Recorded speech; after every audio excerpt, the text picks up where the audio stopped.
St. Ursula Academy InvenTeam, I'd like to thank all of the people who made this experience possible. Now, imagine you are on a 6 to 8 pill regimen. You take multiple pills, multiple times each day. It gets confusing. Well, you're not alone. Actually, according to the New York Times, the average adult over age 55, juggles 6 to 8 medications daily. And of that, 57% admit that they forget to take medications. Medicines do not work in patients who do not take them. My name is Jessica Setner, and along with Madison Scott, I have served as co-administrative lead. Danielle Hunt, our technical lead, and Beth Ann Lasso, communication lead, will help guide the presentation today. Our team also includes the efforts of Gabrielle Mancy, our financial lead, Caroline Lewandowski, Mira Martin, and our moderator, Ms. Jackie Kane. Last summer, our team met to come up with a problem. We realized that many of our grandparents, parents, and other friends had to deal with the hassle of filling the weekly packs for their medications. We researched pill dispensers online and talked with local contacts such as Omnicare and Sunset House to come up with the features of our device that would set it apart from others currently on the market.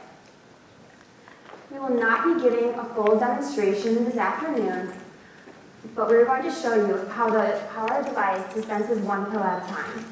If you'd like to see a full demonstration with the electronic components, please stop by the showcase tomorrow evening.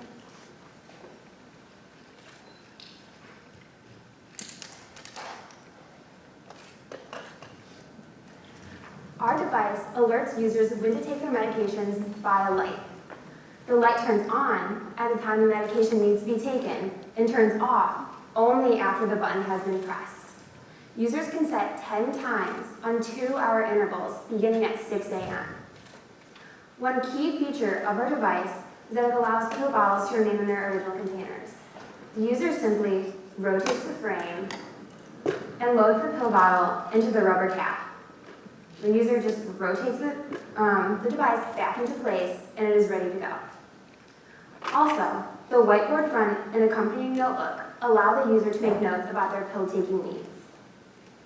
The most vital feature of our device is singularity, which means one pill will be dispensed at the push of a button. Our device consists of 3 major components: the frame, the singularity device, and the electronics. Although our prototype has remained fairly similar to the original prototype, we've experimented with many different materials.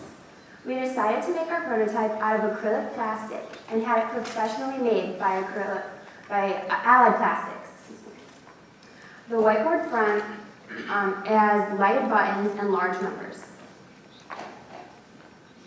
Trying to get one pill to fall at a time has been our biggest obstacle and has allowed us to get really involved into the engineering process.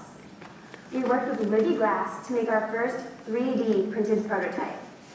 After troubleshooting and revising the drawings, we worked with the University of Toledo to print out our singularity components. The components of our singularity device include a cone top that rotates, a non-rotating disc, and another disc that rotates along with the top. Also, the outer shell has a balloon top for you to place your pill bottle into. These components together adjust for all the dimensions of the pill and allow one pill to fall at a time. Initially, we did not know very much about electronics and computer programming, but with some guidance, we've been able to write code for a microprocessor. The Arduino tells the motor to turn the singularity device and turns on the light at the scheduled time. But the user does not need to do anything electronically to set up the device. Our community has been a vital resource throughout the InvenTeam process. Through their advice, support, and suggestions, we have come up with a final prototype. For example, we've worked with Omnicare, a large pharmaceutical company based in Toledo, to learn about pill dispensers that are currently on the market, in addition to average pill sizes. We have also worked extensively with the University of Toledo on our overall design, some of the electronic components, and for our 3D printed singularity devices. We've also worked with the engineers at Libby Glass on our Singularity device and the technicians at ACT Repair, a motor company, to learn about stepper motors and Arduinos. Throughout this process, we've kept our community informed through frequent text, video, and picture updates on our blog, in addition to being featured in many local magazines and on television. As communication lead, it has also been my responsibility to fundraise for the team's travel expenses. To meet our $4,000 fundraising goal, we have secured 3 corporate sponsors in addition to hosting a 50-50 raffle and concession stand at our school. Throughout the past 12 months, we have become a cohesive, tight-knit team. We have a 7-member, all-female team comprised of students from our school. St. Ursula Academy is an all-girls Catholic school located in Toledo, Ohio, and the STEM Club and InvenTeam program are both extracurricular activities. We conduct frequent meetings and stay in constant communication through text and email. We continue to challenge each other to use our distinct skill sets to reach our team's potential. This prototype has an estimated manufacturing cost of under $100, which satisfies our original goal. Over the past few weeks, we've compiled a list of features we would add to a future generation of our device.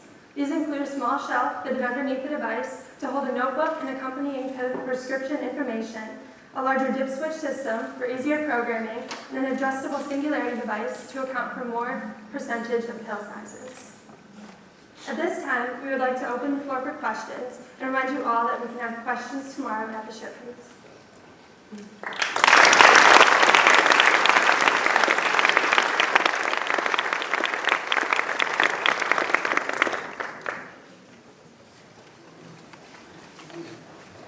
My question is, it seems that the alert system that you're using to alert people to take their medication is based purely on sight. What happens if a patient who's using that system is blind and can't see the light? Actually, that's a great question, and I'll get to the answer, but first I'm going to start. One of the hardest parts of this process has been defining who our audience is, because we set out talking to our grandparents and really aiming at them, but all of a sudden we realized there are so many components we could add to a pill dispenser, and we would have this massive box of everything you could possibly alert and beep and jingle when your pill is ready to be taken. But that turned out to not be our goal. So we settled on lights that were bright enough, and we actually took these to our grandparents and had them decide between different buttons and a button separate from a light, and really use our user to guide what our device needed to be, because as 16, 17, and 18 years old, we can't really say what an adult would want out of a pill dispenser. So going to them, we had decided on a light that went with these buttons because it was what our user was looking for. And we did originally have a beep. We steered away from that because of the programming aspects. We do not have a programming class at our school. It is a completely extracurricular program. So all of the microcontroller learning we did was outside of school, and the beep just seemed a little too much that we could do to fit into this time slot. But in a future generation, we would probably add a beep.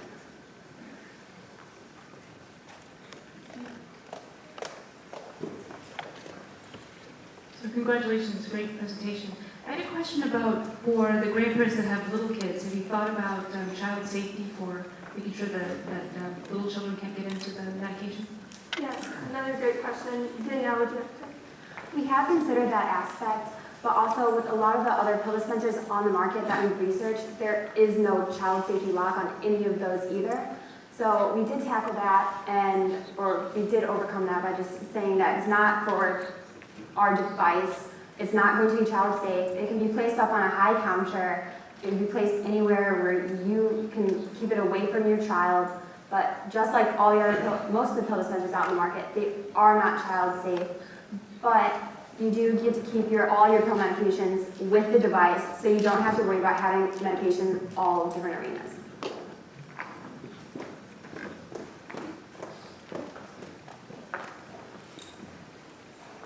Yeah, so you mentioned that the user isn't going to have to electronically do anything, but how are they letting it know how frequently they need to be taking that medication and at what time? How do Okay, Danielle, would you like to talk about our dip switch system and the electronics? Yes.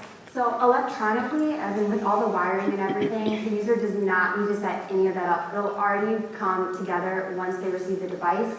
But there will be dip switches on the back. And a dip switch is just a little keyboard that has 10 little switches on it, and just simply an up and down switch. We'll have 10 different times on it, starting at 6 a.m. And so it's 6 a.m., 8 a.m., 10 a.m., so on.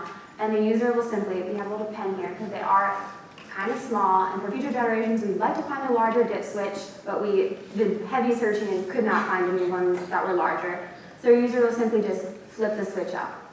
And we realize that some patients will not be able to do that themselves, but that's why we also said our target audience is not someone who is super forgetful and does not have that capability to do that, so it may require caregiver setup.